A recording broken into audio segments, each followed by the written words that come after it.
Access to Democracy is made possible by donations from the following organizations. Thomson Reuters, a global company with expertise and insight to unravel complex situations in the areas of law, tax, compliance, government, and media. Their worldwide network of journalists and editors keep customers up to speed on relevant global events. Thomson Reuters, the answer company. The division championship Minnesota Twins are looking to go all the way to the World Series in 2024. Bolstered by inspirational shortstop Carlos Correa, a healthy Brian Buxton, and rookie phenom Royce Lewis, plus a pitching staff led by Pablo Lopez and an outstanding bullpen featuring Johan Duran, the Twins are the best bargain in the major leagues, and Target Field is the best venue in baseball. Sheridan Dulas & Kins, PA, a family and criminal defense law firm, has been serving clients in Dakota County and throughout Minnesota for over 40 years. Ranked a Tier 1 Best Law Firm by U.S. News and World Report every year since 2009, Sheridan Dulas & Kins are here to help you in your most difficult life circumstances. Established in 2007, 45th Parallel Spirits was among the first 50 micro-distilleries in the United States. Based in New Richmond, Wisconsin, all aspects of production occur at our facility. If you're interested in visiting and learning more about the 45th Parallel Distillery, please check our website and plan a visit to tour our facility and taste our spirits. Truestone Financial, with locations in Minnesota and Wisconsin, has proudly served its members since 1939. Truestone engages, educates, and supports its members to ensure they have the tools to empower their financial well-being. Truestone Financial, your neighborhood credit union. Learn more at truestone.org.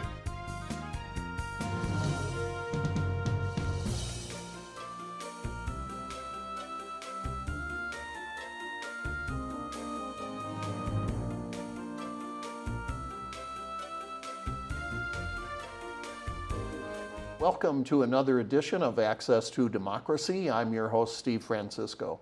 It's a real pleasure for me to welcome back to Access to Democracy the Chief of the Eagan Fire Department, Hugo Searle. Hugo, welcome back to Access to Democracy. Thank you. It's been almost 3 years, but it doesn't seem that long. Is it that long? Yes. Because it was shortly after you became chief, which I believe was, I guess, the 2021. summer of 21, yeah. Mm-hmm. And you had succeeded Chief Mike Scott, who had Yes. been in the position 35 years, I think? He'd been on the department that long. He'd In the been the department. chief for 16, yes. Right, very long time. Mm-hmm. You have a very interesting background, very distinctive background. Our viewers may detect that that's not quite a Minnesota accent, whatever that might be. Tell us where you grew up, where you're from originally. Yeah, I have lived in America now for over 30 years, but I still have part of my heritage, which is British. I was born and raised for the first couple of years of my life in Wales, in Great Britain.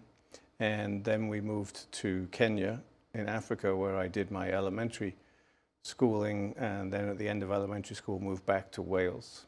Wow. What was that like growing up in Africa? What kind of childhood did you have there? Kind of a wild childhood. I mean, it was...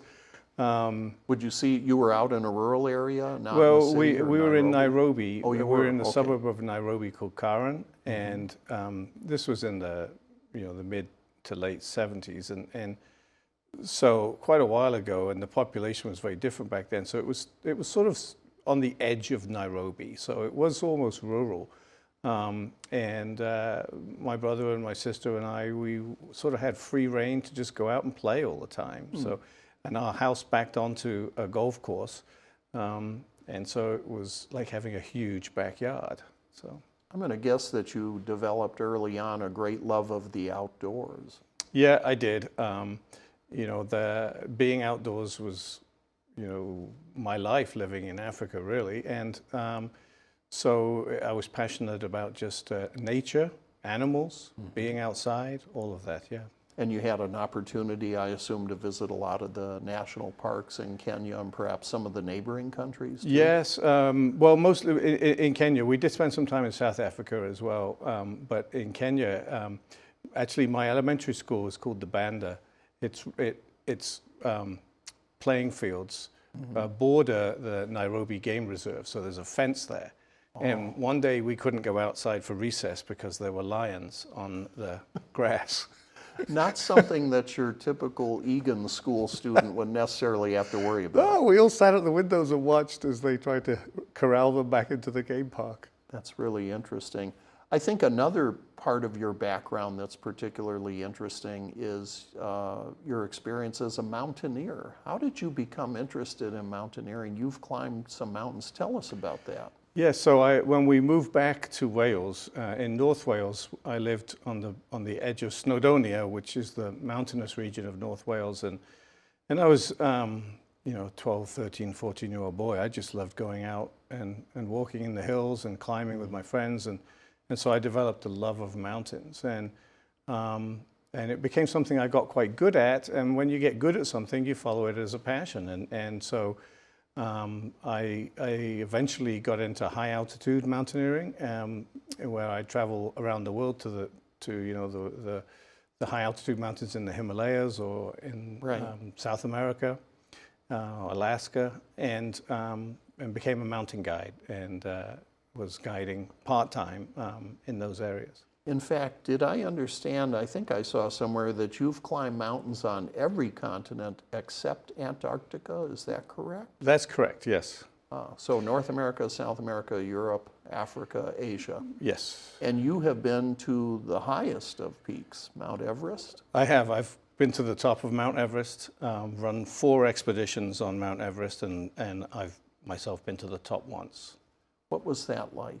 What is the sensation when you're at the top of the highest peak on Earth? Well, I have to tell you, you can't see the top of Mount Everest as you're climbing the summit ridge until you get about 100 yards from it. And I came around this boulder. I was about 100 yards from the summit, and there I saw the summit. And it was a very emotional time for me. It was sort of a culmination of all my boyhood dreams. And I remember I started to tear up. And of course, I'm at 29,000 feet and it's very cold. And I was like, don't tear up. You don't want your tears I don't want up. stuff freezing on my face. Right. But, and then I immediately became very focused on my guiding again. I had 2 clients with me that I had to get safely back down. So we went the last 100 meters or so and then spent some time at the top before we started back down. Right. Well, very famous place, and I guess you would call it a somewhat risky sport if you're not prepared. But even if you are prepared, things happen on mountains when you're climbing such steep terrain, right? Yeah, absolutely. I've been on many rescues on mountains. I've seen some terrible accidents.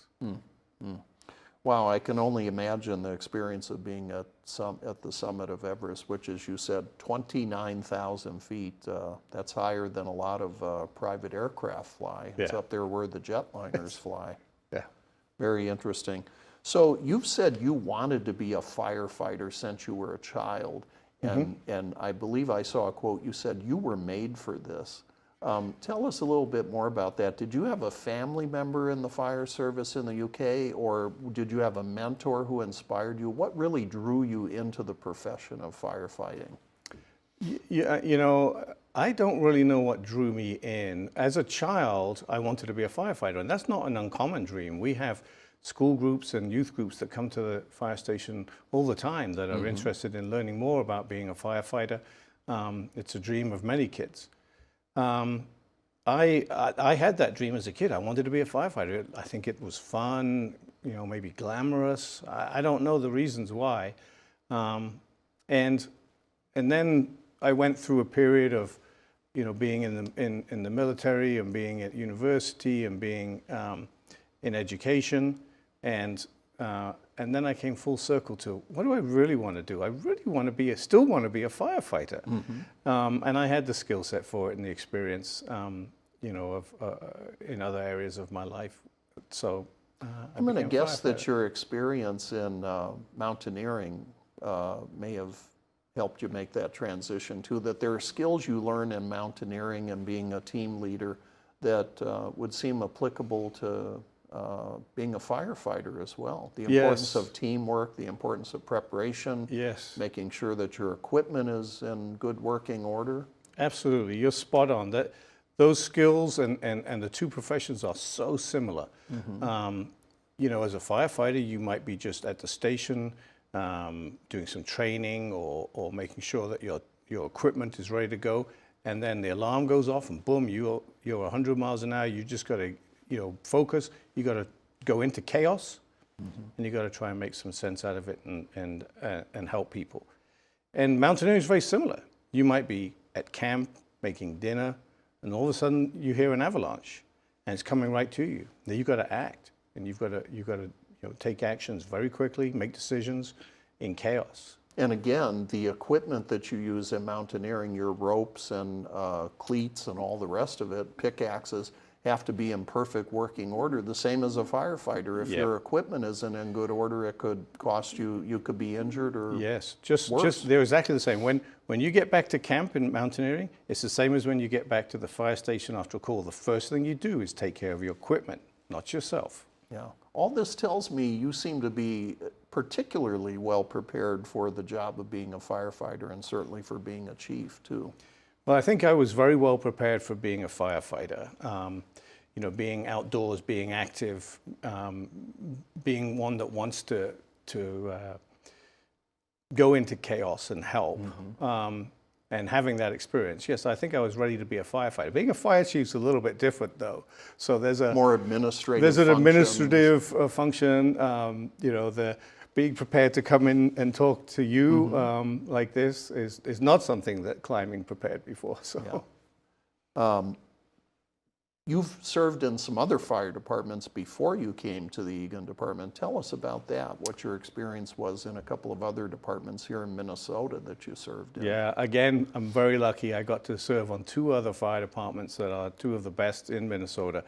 I spent 10 years as a part-time firefighter for the city of Brooklyn Park, and 19 years as a full-time firefighter for the city of St. Louis Park. Very valuable experience. And you succeeded Chief Mike Scott, who had been in the Eagan Fire Department for a total of 35 years, and then the last many years he had been the chief. He'd also been interviewed on this program too, and was a very interesting guest that we've had. When you became chief in 2021, the summer of 21, the Eagan Fire Department was going through a transition, if you will. Tell us about what that transition was within the fire department. Yeah, it was a tremendous transition. It was changing from a part-time fire department to a full-time fire department. It was a process that was started by Chief Scott with the support of the City Council. It took several years, and there was a transition phase where we were a combination department, both part-time and full-time. And then I came in 2021 with all my experience of working in a full-time department to St. Louis Park. Yes, St. Louis Park, to lead us into the full-time realm, which we're at now. We've been doing it now for 3 years. And I understood, I saw the term somewhere, on-call. Is that the same as volunteer, like a volunteer fire department? On-call meaning you have a beeper, and if the alarm goes off, you're expected to show up at your station? Yes, so a lot of part-time firefighters, we have a lot of terms in the fire service. We have part-time, we have duty crew, we have volunteer, we have paid on call, but all those refer to people that are doing the job in a part-time capacity, either as a volunteer or paid when they get called to come to the station. And those folks are on call, so they have a pager. Now, full-time firefighters also, we carry a pager too, because there are times when we need to call back extra staff if we have a very big event. In my own family, I'll let you know, Chief, my own father was a volunteer firefighter in his hometown, a little town in Nebraska, eastern Nebraska. It was only 300 people, but they get a couple of calls a year and have to go out and attend to it. And he had very fond memories. He used to talk about that experience. And there's a camaraderie among the firefighters, isn't it, that develops over the years that you work together? Very much so. We talk about being a family. You know, when as a full-time firefighter, you spend 24 hours a day with your crew for 120 days a year, a third of the year. So basically 4 months of the year you're with your fire family, 8 months of the year you're with your own family. So yes, you get very close. So the transition in Eagan a few years back to go to a full-time department, were there some particular challenges that faced you that were difficult to deal with that you recall? Not really. The challenges are logistical and scheduling and getting people used to a different type of response model.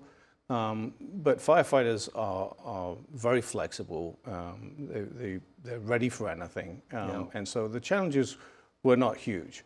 It's been, I think, a heavy lift for the city. The city council supported, having this new staffing model that gives predictable, reliable response at a higher level than we had before. But it comes at a cost. So our budget has more than doubled. And so we really appreciate the support of the residents and taxpayers in the city of Eagan. Would I be correct in assuming, Chief, that going to a full-time department also reduces response times? Yes, you're absolutely right. And for the primary reason that we're already at the stations ready to go. In a part-time model, a volunteer model, a paid-on-call model, you have to come from your homes to the stations and get your equipment, and then go. So you eliminate all that time. So when you're at the stations and you're ready to get straight onto the vehicles, yes, And much faster. when I was thinking that question through, I thought, well, wait a minute, wouldn't that be beneficial to homeowners too? Because maybe it affects their insurance rates, that insurance rates for property are maybe a little more reasonable because we do have a full-time fire department, response times are less. Yes, it's Would funny. I be correct in You're absolutely correct. It's funny you mentioned that because most people don't realize, most people go about their lives and they don't realize if they have a part-time or a full-time department. I mean, do you know if you live in Lakeville, whether you have a full-time or a part-time, or Rosemont, do you have a full-time or part-time, or in Eagan? People don't know it, but the people who do know are the insurance adjusters. Yes, they absolutely do. It does make a difference in insurance rates. And people should understand, when you're responding to a fire, a matter of a few minutes can literally be a matter of life and death, depending on the situation that you're responding to.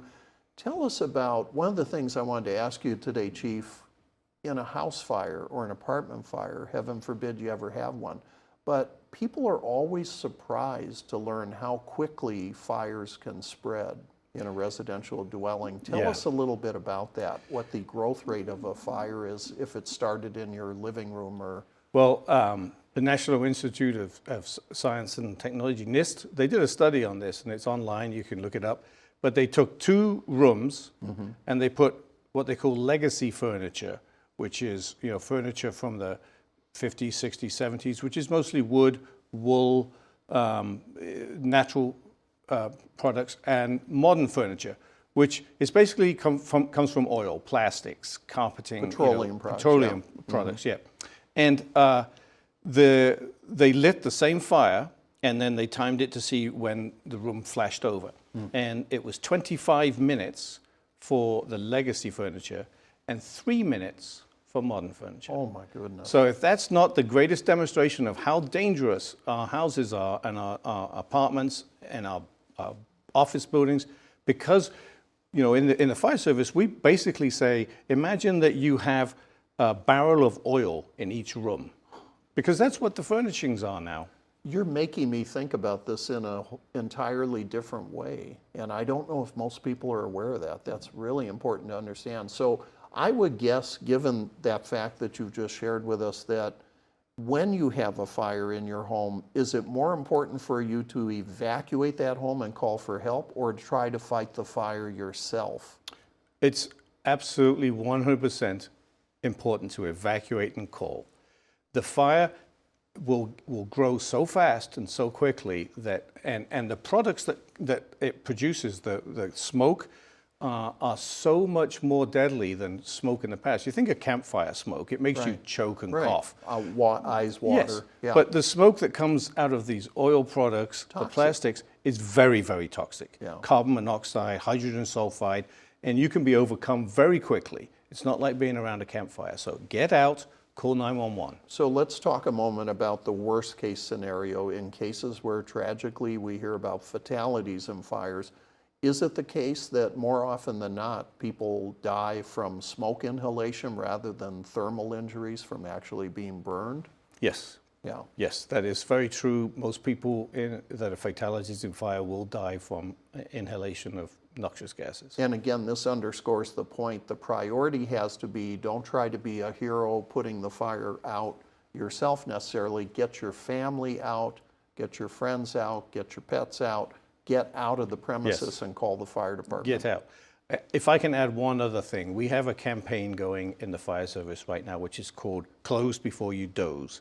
And basically it's saying, shut your door when you're in your bedroom at night, because a closed door provides protection against a fire in the house and gives you a livable space, and we will come through the window and rescue you. We train on that. We look for livable spaces. When we come to a house that's on fire, we do a 360 around the house and we look for, you can see on the windows, is there black soot? Okay, the smoke's in that room. Gives you a clue. Yeah. Right. Is there no black soot? That's a livable space. Let's get up a ladder, go in that window and see if there's anybody in there. It's called vent, enter, isolate, search. It's a technique we use. But it only works if you close your door. So close before you doze. Very important point, and I'm not aware that a lot of people would even think about that. No.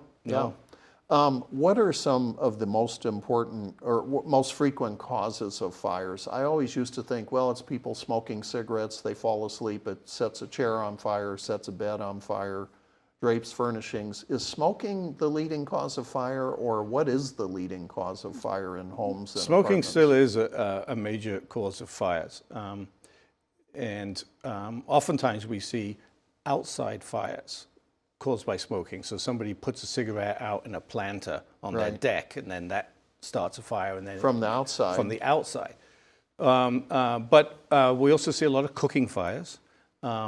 People who put a pizza in the oven, fall asleep on the couch, and the next thing they know, the oven is on fire or their oil has spilled over. And so we do a lot of public education about cooking fires and how to prevent them. And then, I'll tell you another common fire is a dryer. Lint and such in the dryer vents, Yes, which is why people should get those vents cleaned out. Keep your lint cleaned out of your vents and your machines. Yeah. And, which is reminding me about chimneys, make sure that, well, a lot of people now have the gas chimney or gas fireplaces, but if you still have a home where you may be burning wood, it's really important to deal with that. What is it? Creosote that builds up. Creosote that builds up. Also squirrels and birds and other animals that build nests in your chimney. When you go to light that first fire in the cold fall, and all of a sudden your house fills with smoke because some animals made a nest in your chimney. Something that people may not always think about too, they need to think in terms of being proactive about reducing the risk of a fire in their home, or if a fire does break out, how to minimize the risk of damage or injury. What about what we put in our basements and garages in terms of things like paints, solvents, cleaners, propane tanks in the garage during the winter? Yes, I mean, is there advice on that, or things we should be thinking about or doing that we may not be doing? Well, I will tell you that our biggest concern right now is no longer paints and solvents and propane. It is lithium-ion batteries. And these are in your phone. And every year we have in this iPad here. Every year we have people whose phone suddenly starts on fire, or they leave a battery charging in the garage, and that starts on fire, or tools like your battery-operated drills, and they're charging those batteries, and they start on fire. So we see a lot of lithium-ion battery fires, and they're growing, and they're a big concern for us. So where you charge things is something I will talk to you about. Make sure when you charge something that has a lithium-ion battery that you do it when you're awake. Don't leave things charging, like if you have an electric bike or an electric scooter or hoverboard, don't leave it charging overnight when you're not watching it. Or unattended, you may not be home. Yes, not home. Just charge those things when you're there. This is an interesting point, Chief, because previously I'd worked several years as a flight attendant for Sun Country, and we got training in firefighting on board an airplane. Heaven forbid it ever happens in flight. But one of the issues had to do with lithium batteries in electronic devices, which is why the airlines require you, they do not want you to put lithium batteries in checked luggage. They want it in the cabin with you or on your person, because then you're going to be aware if there's a problem, it can be responded to. And as I recall the training, we were to take them, slide emergency card under it and put it in a bin, one of the service bins in the back of the aircraft. Yes, the special boxes and envelopes and things that you can put these batteries in now. Yeah, the way that, I mean, I love to fly, but the idea that there's lithium-ion batteries on board, it does concern me a little bit. So I do love that the airlines take this seriously. It's part of the training regimens for a flight crew. And it's great because it is dangerous. I mean, the nice thing is those batteries are small, so you know, the fires, especially if they're in the cabin on your person, are going to be easily controlled.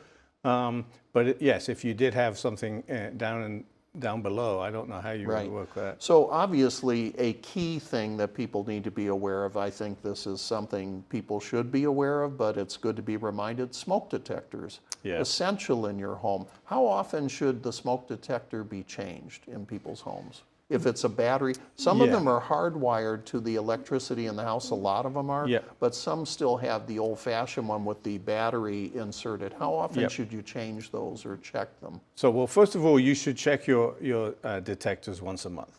So maybe it's just the first of the month or some other date that you pick, but you set yourself a reminder and just go and push the test button and make sure they're working. Hear the alarm, Yes. And if they are, in most modern facilities now, they're linked together. So you press one and they all sound. So you might have to run around to make sure they're all actually sounding and you're not just hearing. But better to know they're all working. Yes. In proper and then working we order. also have a lot of manufacturers now that make them for a set period of time. So they'll be like, this one is a sealed 10-year you know, life, and at the end of the life it will beep and it's done. So we get those calls. You know, people call 911, my smoke detector's beeping, you know, once every minute. Or chirping. Or chirping. Which is an indication it's time to replace the battery or the device. Yes, it's either end of life or low battery. So I remember going on one call one time where it had a readout and it said 87. And I said, well, if you turn that over, the digital readout is LB. That's misunderstanding there, yeah. Really important to test those devices and make sure that they're working. And we touched on the importance of lithium batteries. So our time is down. We're less than 2 minutes now, Chief. I wanted to ask you, if we have a young person out there who's considering a career in firefighting or becoming an emergency medical technician, what advice do you have for them in terms of the course of study they should be pursuing? And can you describe what the training requirements are to become a firefighter? Yeah, actually, here in Eagan in District 196, they have an incredible program where high school students can get trained in basic firefighting, basic law enforcement, and EMT while they're in high school and get certifications. And we're actually going to start a program with the Eagan High School to get some of those kids into a cadet program at the Eagan Fire Department and give them a pathway to a firefighting job. Very good. And if they want more information, perhaps they can visit the fire department website too? Yes, come to the fire department website or just come to the fire department and just ask to meet with one of us and talk to us. And I have to say, we're about to run out of time, but I have to say, you guys always do such a great job showing up at community events, the food truck fair, National Night Out. I know the kids in my neighborhood love it when the Eagan Fire Department shows up, gives a little blast of the siren. All the kids come running. Chief Hugo Searle, the Eagan Fire Department, thank you so much for being our guest today. Thank you and the men and women of the Eagan Fire Department for protecting our community. You're welcome. Thanks for having me.